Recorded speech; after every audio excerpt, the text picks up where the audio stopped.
A pleasant good morning to you, our viewers, and thank you for joining us on this Sunday morning. As we begin this morning's proceedings, which seeks to address the serious and continued issue of crime and criminality that continues to plague this country with no end in sight under this current hopeless and inept government, my colleague, the Member of Parliament for Chaguanas West, a versatile and astute lawyer, attorney at law, would be alongside for today's media briefing. Without further ado, at this time I would like to hand over to my colleague who shadows AG's office as well as national security. And he would be dealing with matters arising out of the recently held crime symposium and of course home invasions, which has been plaguing society. So at this time, I hand over to you, my dear colleague. Good morning, ladies and gentlemen. Good morning, citizens of Trinidad and Tobago. Pleasant good morning to members of the media. I would like to, of course, start by thanking my colleague, my sister, Member of Parliament for Chaguanas East.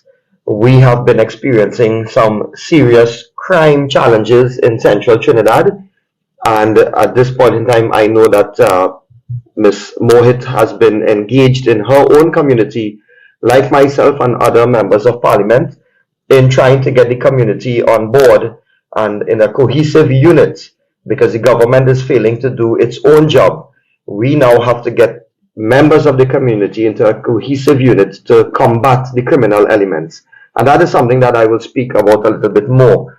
So on behalf of the Honorable Leader of the Opposition, Mrs. Kamala Prasad-Bissessar, Senior Counsel, it is my pleasure on behalf of my colleague, Ms. Mohit, and myself, and all our parliamentary colleagues, we welcome you to our traditional Sunday morning press briefing.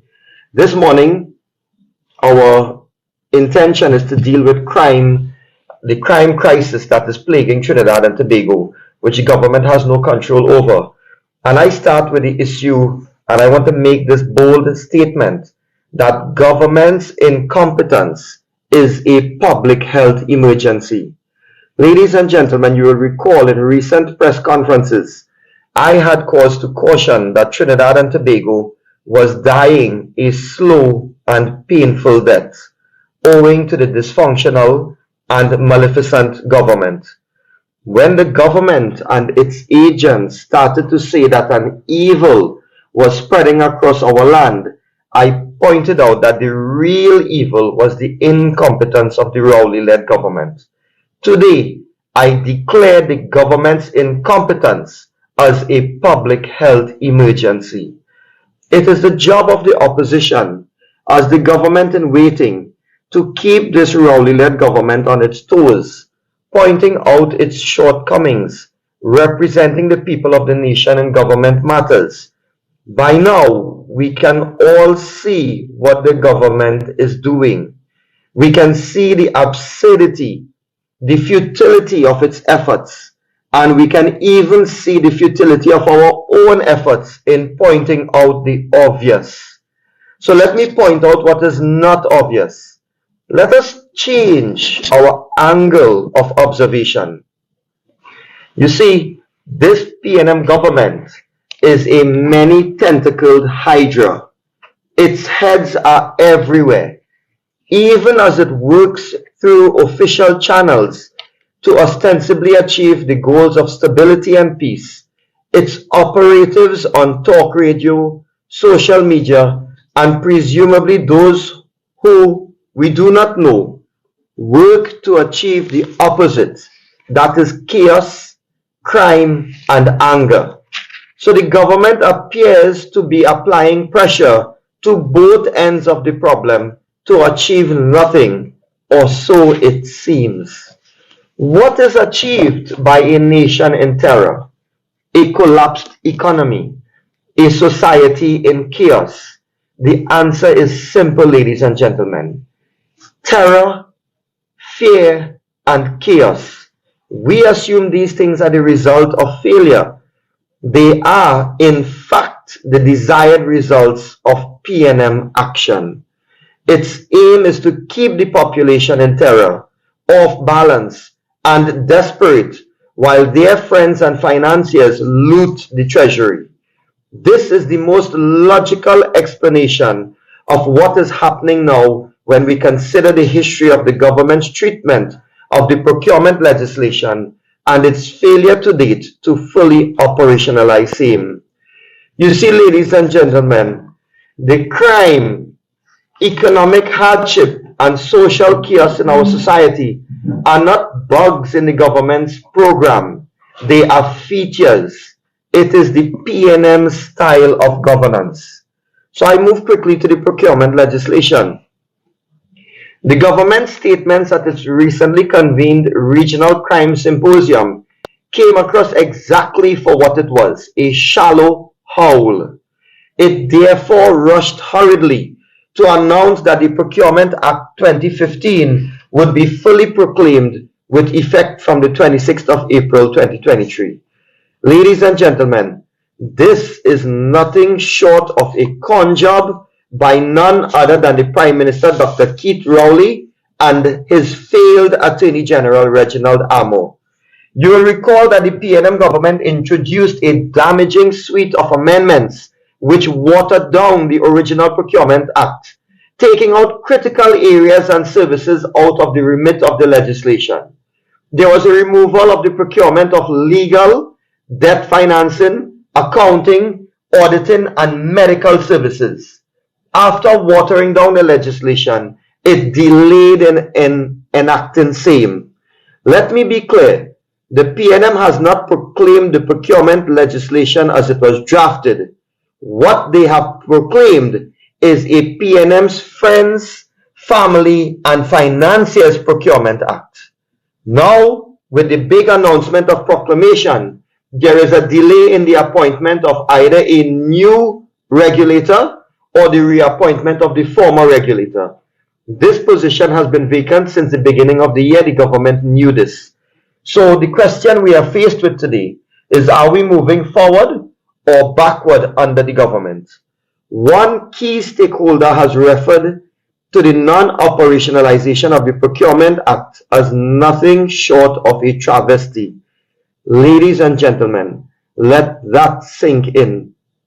At the Crime Symposium, corruption was identified as a key facilitator of crime. But as we can see, this government, which has a cabinet where just one minister needed to step outside the cabinet meeting boardroom 52 times because of conflicting interests, is the biggest facilitator of corruption in our nation. So I turn now to crime, the general heading of crime. The incompetent Rowley-led government recently held its crime symposium, according to one Newsday commentator. Didn't the government know that we had a public health emergency in 2022 when we were set to record the most violent year ever in our nation's history? The government did nothing except to say that it was not their job to make the country feel safe. Never mind that children were being murdered. According to the government, the children were at the wrong place at the wrong time.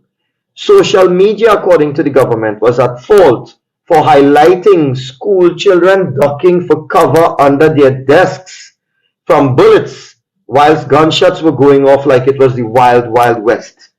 Didn't the government bother to pay heed to the fact that we had dropped in the World Rule of Law Index ranking in 2022? Last week, reports of the World Statistics finding that Trinidad and Tobago, ranking 6th on the list of the world's most criminal countries, is therefore no coincidence. The government is now berating an already crime-suffocating population that it is not their job to come up with a crime plan. Can you imagine that, ladies and gentlemen? We, Trinidad and Tobago, are now ranking alongside countries like Afghanistan and South Africa. We are ahead of Syria and Somalia. We may not suffer from the ravages of war like some of these countries, but what we now have in common with them is dictatorship and failed leadership. I want to turn quickly to home invasions, a matter which, as I indicated earlier, my sister MP and myself, Central Trinidad is presently a hotspot for home invasions. I want to remind Mr. Hines, Minister of National Insecurity, of something he said when he was acting Minister of National Security in 2018. According to a report in the Newsday by reporter Sean Douglas, dated Monday 28 May 2018, Mr. Hines was quoted as saying that, and I quote, "Soon, new legislation to deal with home invasion will be debated in the Parliament," closed quote. That was what Minister Hines said in 2018.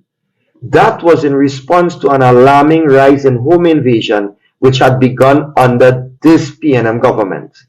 Well, it's 6 years later, and now not only has there been no legislation brought before the Parliament to deal with home invasion, but now Hines, who is the substantive Minister of National Security, is now saying that it is not his job to make people feel safe or indeed to have an anti-crime plan. As we all know, Trinidad and Tobago has been plagued by an alarming surge in crime in recent years. The rate of crime has been steadily increasing, with a particular focus on these home invasions. This, ladies and gentlemen, is a concerning issue that requires immediate attention from all of us. Let me present some statistics to put things into perspective. According to reports compiled from the Trinidad and Tobago Police Service statistics, there was a total of some 5,000 plus reported home invasions between the period 2019 to 2021. This included categories of burglaries, car thefts, and robberies. It is important to note that the actual number of home invasions is likely higher as many cases go unreported. This surge, ladies and gentlemen, this surge in crime has caused a great deal of fear and anxiety among citizens, and rightfully so. No one, no one should feel unsafe in their own home. That is why it is imperative that we take action to address this issue. One of the primary ways to combat home invasions is through a stronger police presence in our communities, something that we have been lobbying for quite some time. The TTPS should consider increasing patrols on a consistent basis and implementing community policing initiatives to build better relationships with citizens. It is important for the police to establish trust with the community, something which has been raised in 2 consecutive crime community meetings held in my constituency, Chaguanas West. So it is important for police to establish trust with the community, as this can help to deter crime and make it easier to gather information when crimes do occur. Another important measure that can be taken is investing in better technology and equipment for law enforcement officers, something my colleagues have been saying in the Parliament and out of the Parliament time and again. This could include improved surveillance systems and better firearms training. The police should prioritize the hiring and training of additional officers to ensure adequate coverage throughout the country. We have heard many times calls being made by business community and other NGOs, civic societies, that we can have the implementation of consistently implemented joint police army patrols. We cannot afford, ladies and gentlemen, to let crime continue to rise at such an alarming rate. It is time for us to come together as a community to demand action from our government and law enforcement officials. By working together, we can make Trinidad and Tobago a safer place for everyone. I quickly want to just say that we do see editorials and commentaries calling on the opposition to work with the government.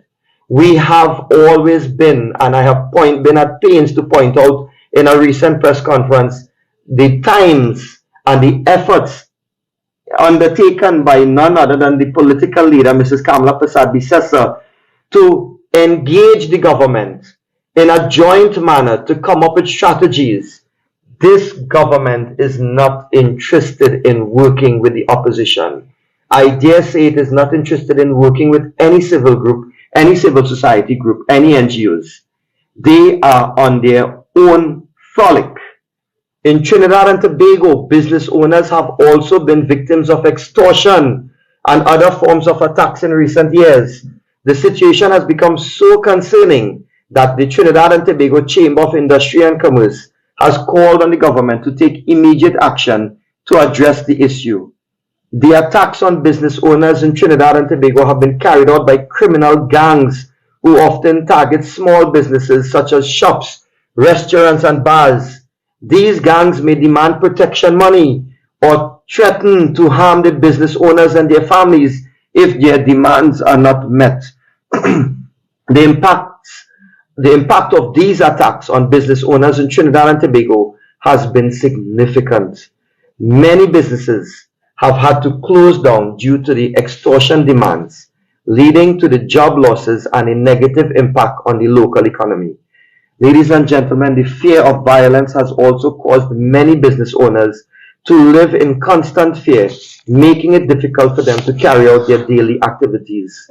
To address this issue, the Trinidad and Tobago government has launched several initiatives aimed, and this is what needs to be done, ladies and gentlemen. It must launch several initiatives aimed at improving the safety and security of business owners.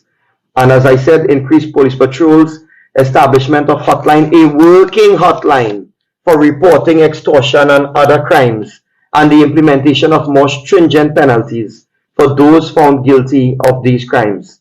It is important for the government to prioritize the safety of business owners in Trinidad and Tobago. Ladies and gentlemen, it is only by working together with law enforcement agencies, the business community, that we can create an atmosphere where we create safety and a more secure environment for everyone.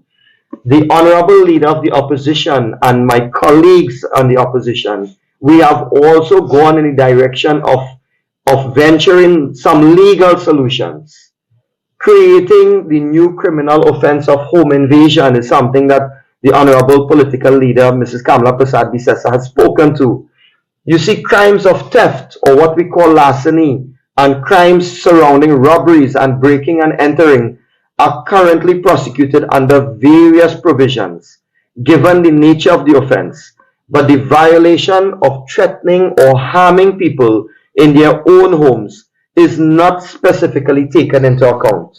So amending the criminal laws to increase the maximum penalties up to 25 years is one suggestion.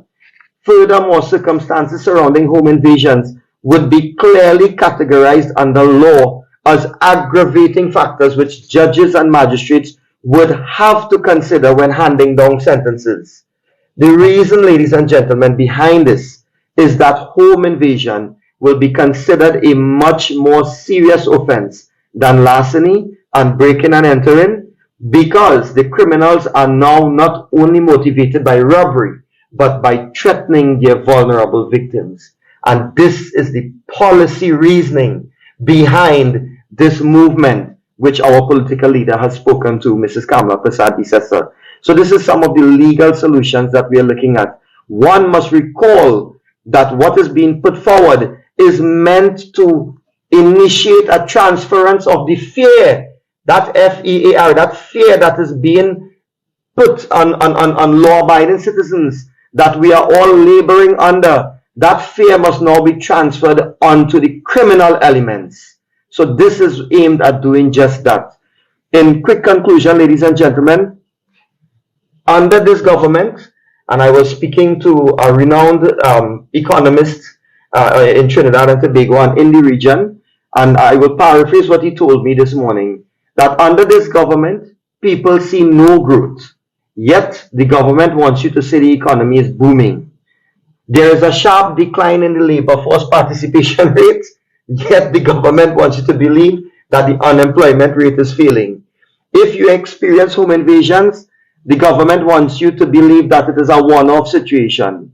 And if it is something that is widespread, some crime that is widespread, violent crimes, we are not alone. We must seek solace and comfort, according to the government, in the fact that it is something that is plaguing the whole world.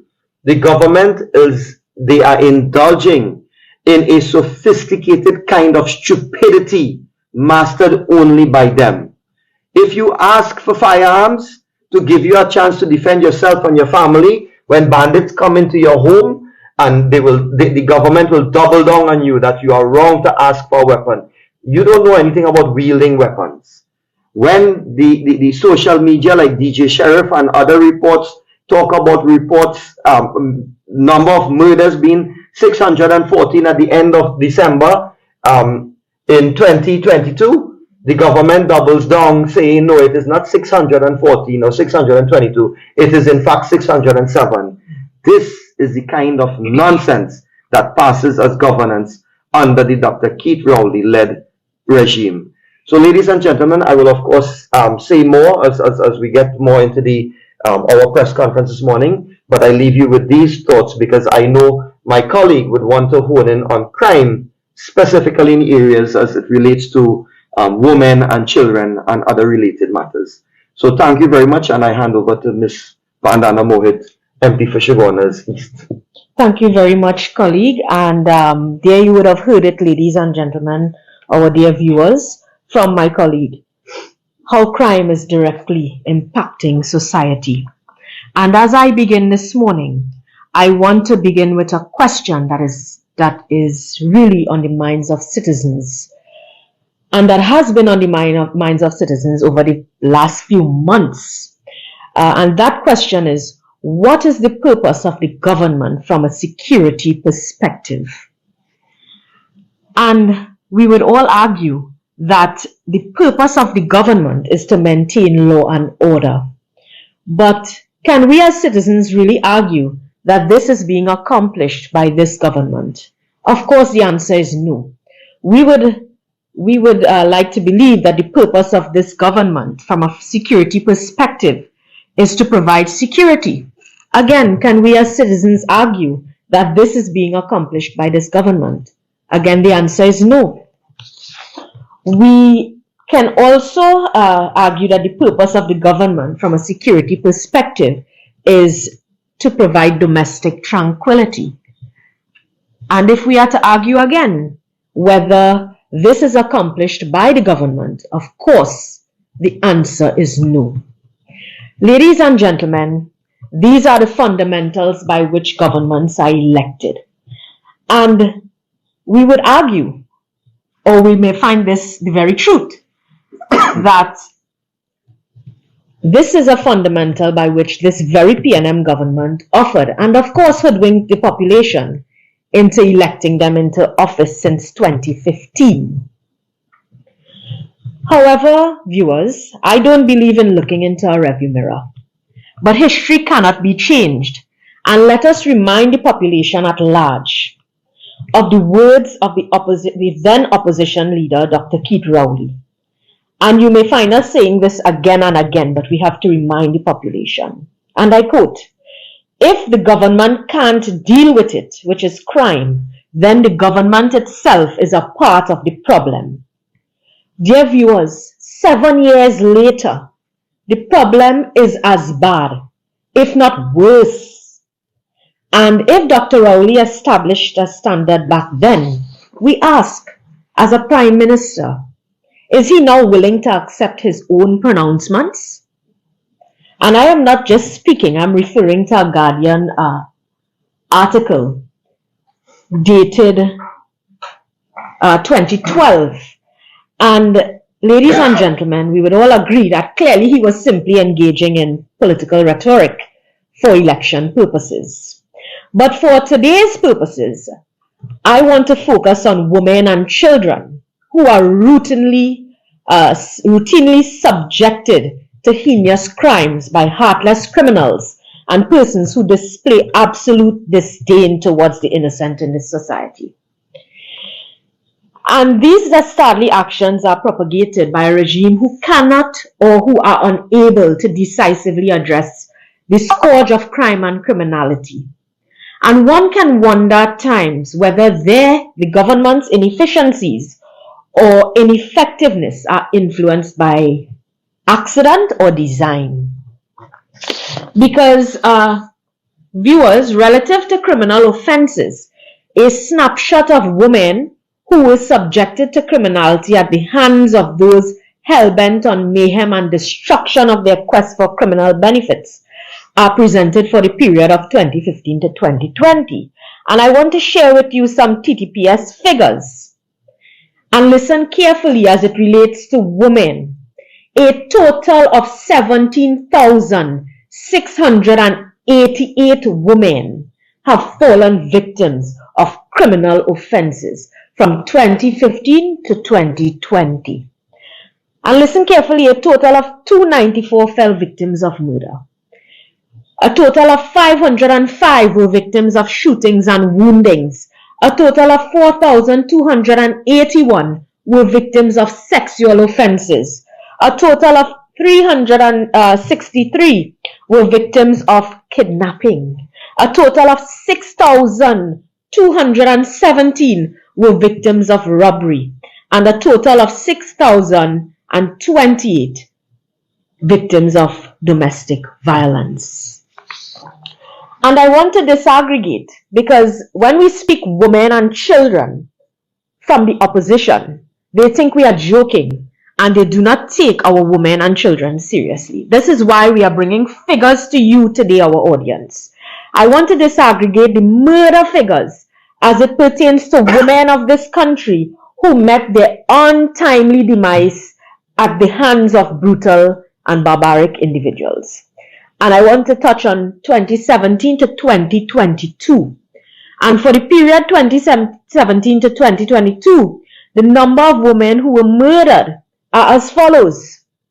2017, 52 women murdered. 2018, 47 women murdered.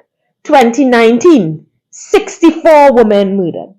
2020, 54 women murdered. 2021, 33 women murdered. And 2022, 57 women murdered. And then you would come to tell us, women are the pillar of society. We need our women. Look at those figures I'm giving to you. Today I want to remind this nation also of a documentary. Do you remember that? Aired on PBS News on the 18th of May 2021, which thrust the country into the international spotlight for the nefarious reasons of violence towards women. And this very document sickened and disturbed the psyche of both local and international viewers.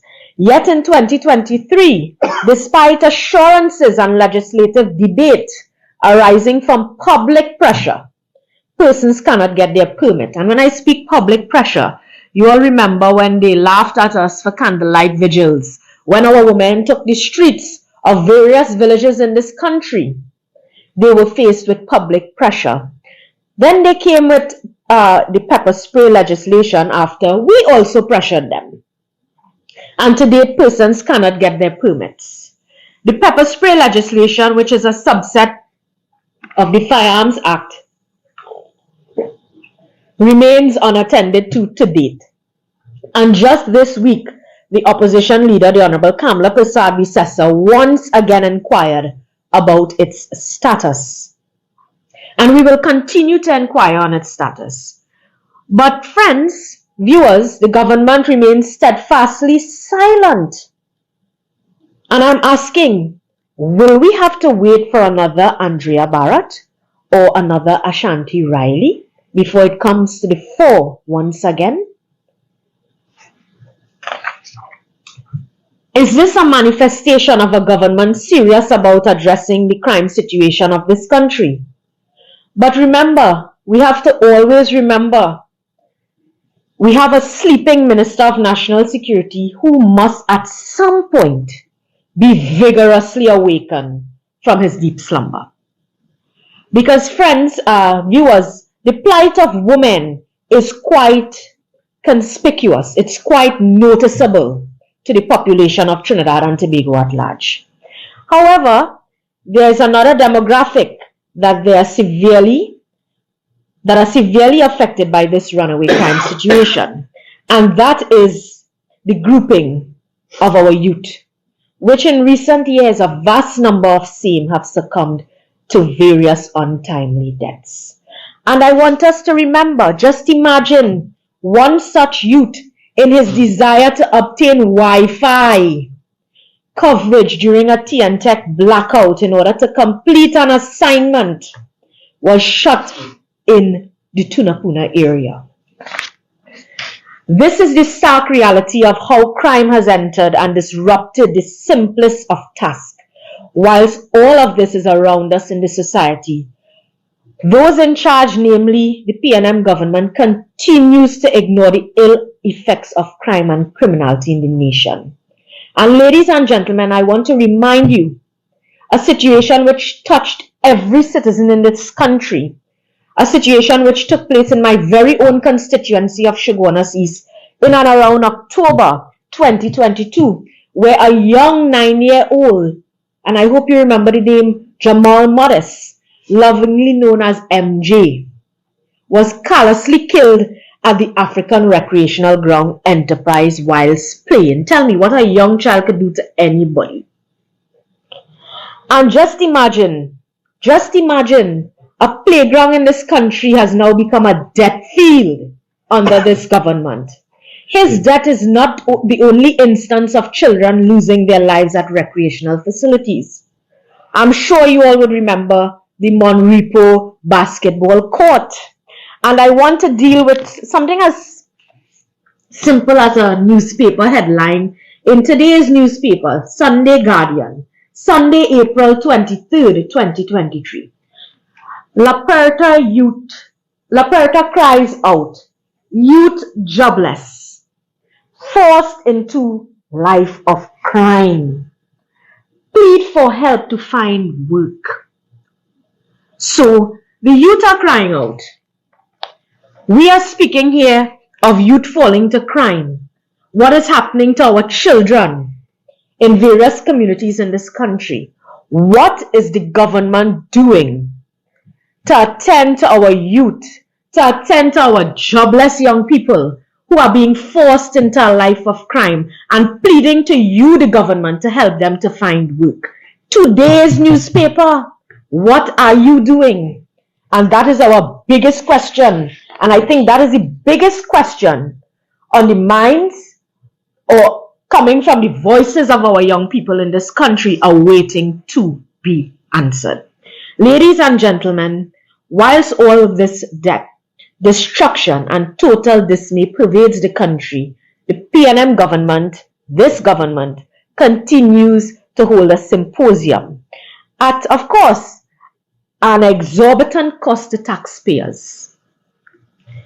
And last week we heard our colleagues ask some questions on as to what these monies could have been spent on. Could this not be spent, those monies spent on this symposium? Could it not be spent on the procurement of scanners for port of entry? And you would hear the opposition asking these questions. Could it not be spent on maintenance of police vehicles, the purchase of vital police equipment? I would tell you, in my very own constituency of Shogunas East, the police are struggling for equipment to operate. Police response is affected mainly by the lack of vehicles and equipment available to them to respond to criminal activities within the community. And this is a cry coming from the entire police service, I'm sure, because you would hear it in various areas.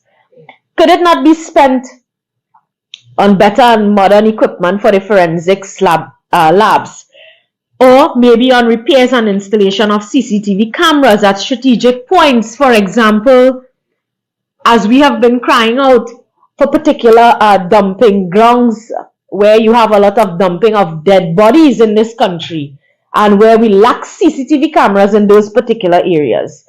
Could we not have spent monies on the upgrade and refurbishment of existing police stations, or heightened training for improved crime detection, or even the procurement of greater numbers of domestic violence bracelets?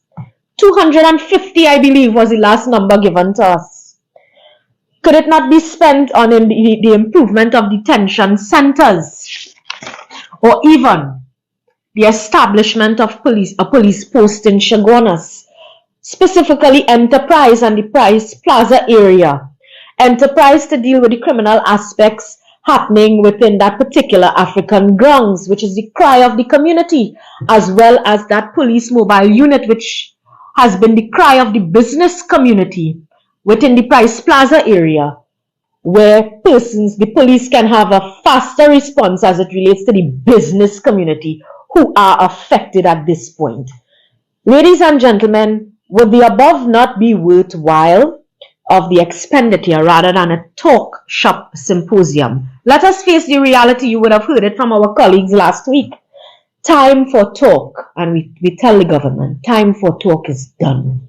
It is about time we see some action. And I think this is the view of the citizens of this country as well. I want to place on the record that this government either refuses to address the runaway crime situation in this country because they have a vested interest in what it currently obtains. And further, the Minister of National Security has abdicated his responsibilities to the public at large, where he stated that he is not responsible for a crime plan. And when we, the members of the opposition, speak on crime plan, you may find that sometimes we sound repetitive. But in order to be an effective Minister of National Security, you definitely cannot rely on your arms alone, the police service, the army, the fire services, etc. You of course need to have a plan as a minister as well if you are to work in partnership with these forces. Because, Mr. Minister, when the criminal element sees this puerile, this childish approach from the minister, yourself, who currently presides over the most murders during his tenure, what fear, what type of nervousness would be communicated to those planning or engaging in criminal activities?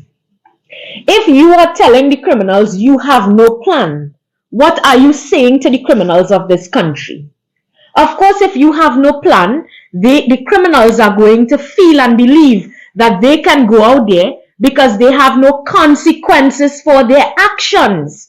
So therefore, by you saying you have no plan, you are instilling no fear in the criminals of this country. Mr. Minister, Mr. Prime Minister, members of the government bench, children cannot go out to play in this country. Women can't go about routine activities such as the grocery. Our women are even afraid to exercise at recreational facilities in this country. Businesses are closing.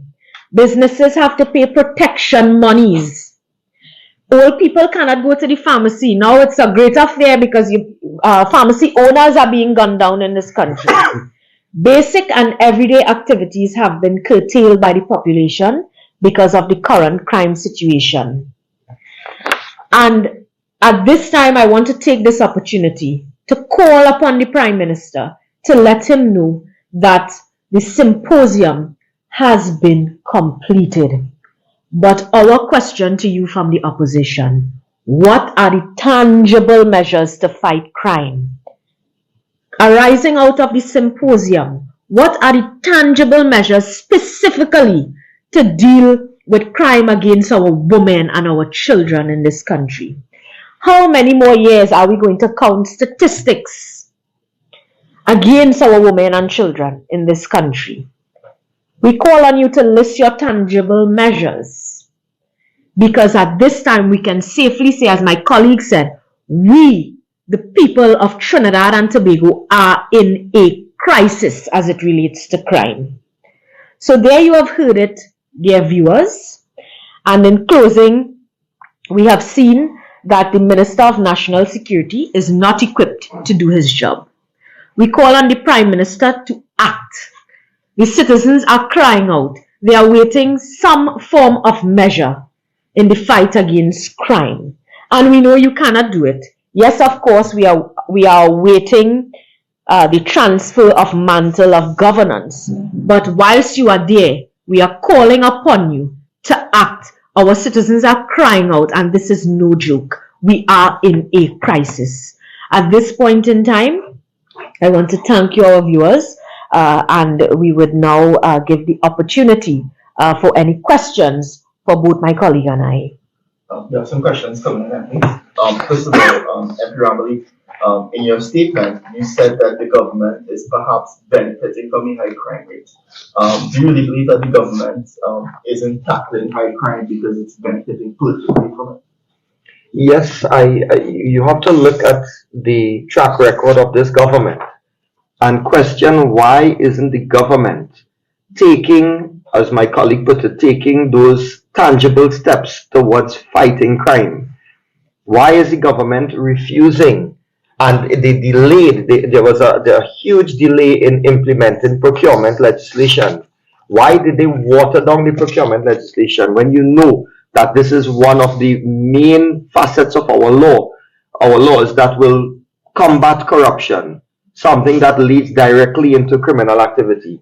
So these are the questions that the population has to ask itself. And yes, when you see a government that is not tackling the problem head on, when you have a prime minister who, when he was in opposition, took the position that if you are not part of the solution, then you are part of the problem. And now all of a sudden, he has reneged on that motto. He himself is now part of the problem, and they refuse to treat with the issue of crime. They are encouraging crime and benefiting from it. MP Mod, you mentioned the recently held crime symposium. At the symposium, not a whole lot was said about specifically in relation to crimes against women or crimes against young people. Are you disappointed by that? And what would you like the government to do to focus on crime against women? Of course, I am disappointed in that. Hence the reason I would have made it a part of my contribution here this morning. Our women and children, of course, our children, they need guidance. And our women are looking for ways to protect themselves. And I would have asked for tangible measures in the fight against crime as it relates to our women and children. We see so many statistics as it relates to our women and children. This government have these statistics available to them. What are they doing with these statistics? And of course, in a regional symposium, I would have expected this to be a major issue given all that is happening with women regionally and globally. And of course, it is not always our job to give solutions, and we have been giving solutions. And one of that being the pepper spray legislation to make the pepper spray available to our women of society. I want to touch on one thing. They said pepper spray legislation ready for implementation. How many women can we count in this country who have had the opportunity to access that? What is the success rate of that thus far? I believe they have implemented nothing, and therefore we need those answers. You have heard it. It's in the headline concerning our youth who are jobless. What is the government doing about jobs for our young people? Of course, I think and I believe as it relates to protection of our children, we must have that police response unit and have those police equipment, etc., available to the police to assist to deal with these criminal elements against our children in society. MP Ramley, you mentioned the fact that the government is set to proclaim full procurement legislation. You raised concerns that certain things were removed from the legislation. So is it that your view that the legislation as it is now is effectively 2+? What the government has done is that they have removed key sectors from the scrutiny of procurement laws. Why would a government, which if they are intent on combating corruption, would remove key sectors where you expect, underhand dealings, where you expect rampant corruption to thrive, you will remove those said sectors. So yes, what they have done is they have in fact rendered the procurement legislation toothless in many sectors. And when you see that kind of conduct on the part of the government, you also see the fact that, there was a delay to implement the remnants of the procurement legislation. You are now they are saying that they are proclaiming the balance of the provisions of the legislation, but you now have a situation where the regulator is not there anymore. You now have to either reappoint the regulator or appoint a new person. So the question really arises with this government whether they are serious about combating corruption, whether they are intent on combating corruption through procurement legislation. And I want to say that given their track record and those facts that I've pointed to, one cannot help but think whether or not this Office of Procurement Regulator and the infrastructure for the procurement legislation will be something that will be under-resourced akin to the DPP's department. Will you have lack of staff? Will you have lack of the proper infrastructure? And is it that we are just going to have something on paper, but it is not going to be properly implemented to combat corruption real time? MP Moore, we saw this week an 11-year-old boy was involved in a serious and violent home invasion. Clearly, we're seeing a pattern where young people are now involved in these violent crimes. Should the police perhaps have a special unit to deal with young gang members or children who are between ages of 11 and 19 who are involved in very serious crimes?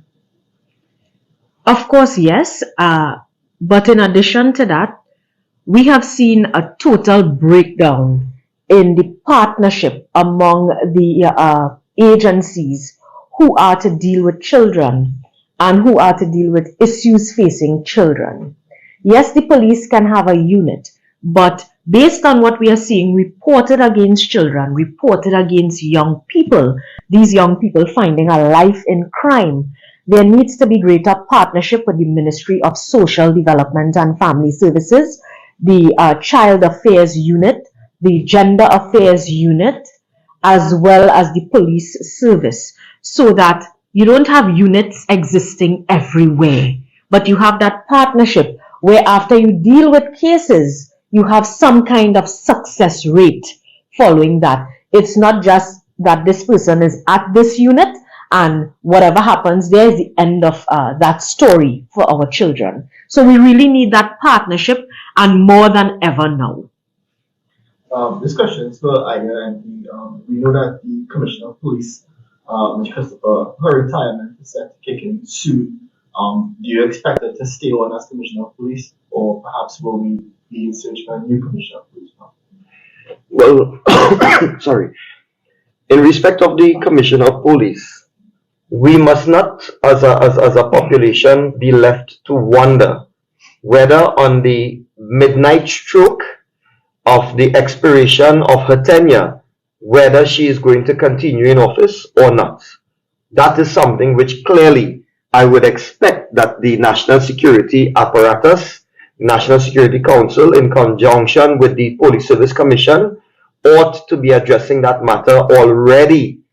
And so things should be in train to ensure that either we have the continuation of Ms. Christopher, or we do have steps being taken towards having the appointment of someone else. The population, so I'm not going to pass any verdict or judgment on Ms. Herwood Christopher at this press conference. But in response to your question, what I would say is that the population should not be left in a position when on the midnight hour, the stroke of that clock, when it is the expiration of her tenure, that we have to be wondering whether we have to now rush hurriedly to the parliament to now appoint, as we have seen in the past, to now appoint somebody in the position, or as the case may be. So this is where the national security apparatus must rise to the task, and it must work together with the Police Service Commission to ensure that that office is properly headed. And you know, for a long time we have had a headless, rudderless police service on account of the Prime Minister himself intercepting a merit list at the President's house, something which directly impacted on the level of serious crimes that we experienced in 2021 and 2022, and which we are still reeling from so far up to April 2023.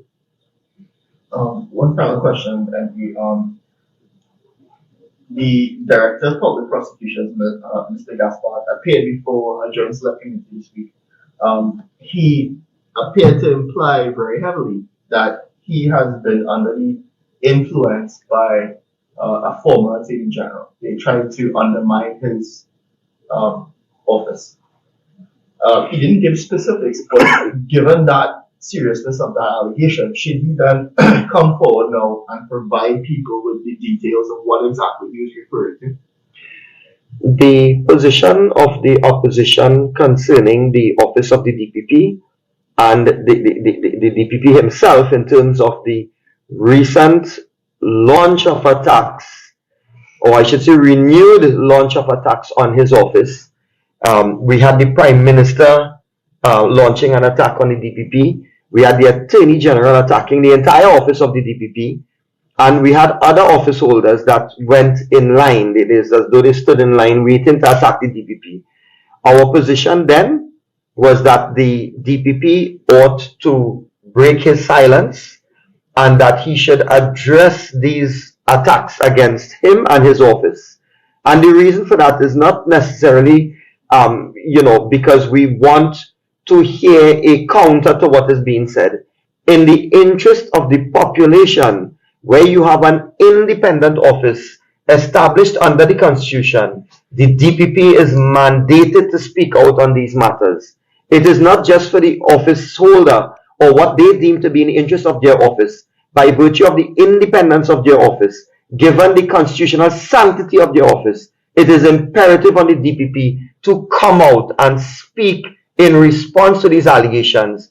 And yes, if he has gone before a Joint Select Committee and referred now to attempts to influence or interfere in his office, he is duty bound to speak out on these matters and to particularize such matters, because that is where the public domain will be able to digest those allegations, those insinuations, and those statements, whatever we will categorize them as. And we will be able to make sure that in the interest of transparency and good governance and accountability, that the proper steps are taken to ensure that those things don't arise in future. So the DPP has an onus on him and his office to ensure that he speaks out in response to what has been leveled against him and what he has recently put before the Joint Select Committee. Okay. MP Mohit, can you tell us with regards to we know that there's an overall problem with the police response to certain crimes. Do you think that the police need to be resourced in any specific or especially when it comes to crimes against women or children? Of course, yes. Citizens are told often at town meetings, etc., if you see something, say something. And this has been a tagline for some time now. If you see something, say something.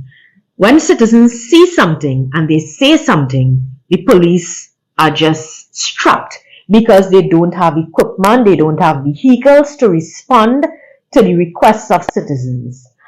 I am making a plea again, and I'll continue to make this plea. Central Trinidad is faced with home invasions. One of the major issues arising out of this is police response because of the lack of police vehicles and equipment. And I'm asking the government to please ensure that the police service is equipped with vehicles and equipment so they can respond to our citizens. Those are all the questions we have so far. Okay. Sure. On behalf, of course, my colleague, Member of Parliament for Chaguanas East, Ms. Vandana Mohit, and my parliamentary colleagues, and particularly our esteemed political leader of the opposition, Mrs. Kamla Prasad-Bisesa, I take this opportunity to thank you for joining us this morning, but to bring good tidings and greetings, and particularly in the form of an invitation. Mrs. Prasad-Bisesa, Senior Counsel, political leader of the United National Congress, and NATEX, the National Executive of the UNC, warmly invite you, members of the public, and your family members and friends to the UNC's 34th anniversary interfaith service and opening of our new headquarters. And this is to take place on Sunday, 30th April 2023 at 2 p.m. The new headquarters, of course, is located at number 31, Mulchan Siuchan Road, Chaguanas. So this is an invitation which is being extended on behalf of my colleagues in the National Executive and parliamentary colleagues to all members of the public, particularly members of the UNC, to join us in this interfaith service, which will be held next week, Sunday, Sunday, 30th April 2023 at 2 p.m. The UNC, of course, is a party which has withstood the test of time. It is a party, notwithstanding spending less years in the corridors of power, that it has accomplished much more in terms of development of this country. It is an all-embracing party, a party that nurtures and fosters unity amongst the masses. This party is a party which is very much involved in celebrating these occasions with members of the public, with the wider citizenry. This is not an elitist party that you will see people dressing up and going like in some other political parties. This is a party that extends its celebrations to all and sundry, everyone on the ground. So I take this opportunity in closing, on behalf of Ms. Mohit and myself, that this is something that we will definitely encourage people in our own constituency and the wider community to attend next week Sunday. This, of course, brings our Sunday press briefing to an end. Ms. Mohit, thank you very much. And to members of the public, members of the media, thank you very much for tuning in.